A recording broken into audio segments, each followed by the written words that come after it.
Salut les leadermakers. On entend de plus en plus le mot proactif, mais il est souvent très mal employé. En fait, il est employé à la place du mot réactif.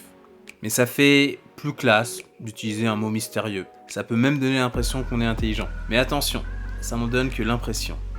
Donc il me semble nécessaire de faire une petite leçon de vocabulaire. Il y a une cause qui produit des effets. Par exemple, sur une chaîne de production, il y a des problèmes de qualité. Ces problèmes de qualité vont provoquer des retards de livraison ou une érosion de l'image de marque de l'entreprise si elle compte éluder ces problèmes de qualité. Ces retards de livraison, parce qu'on va partir du principe que notre entreprise est éthique et qu'elle n'a pas envie d'éroder son image de marque, donc ces retards de livraison vont avec des pénalités qui vont éroder la marge, voire générer des pertes. Ces éléments, ce sont les effets. Pour résorber ces effets, il faut être réactif.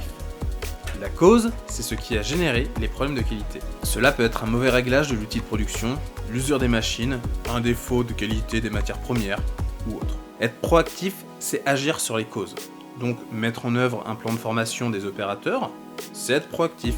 Mettre en œuvre un plan de maintenance prévisionnelle, c'est être proactif. En fait, être proactif, c'est pas très sexy. Être réactif, c'est trouver une solution à un problème urgent. Bref, le mec réactif est souvent perçu comme le héros de l'entreprise.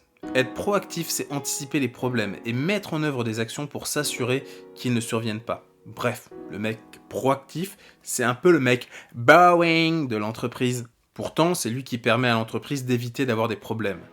Par contre, trop de proactivité peut ralentir l'activité.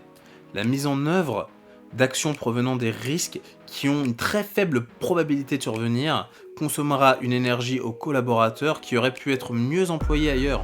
Voilà. C'était un petit point vocabulaire. N'oubliez pas le pouce vers le haut, le partage et de vous abonner si ce n'est pas encore fait. Je vous souhaite une très bonne journée, c'était Smartful. À bientôt.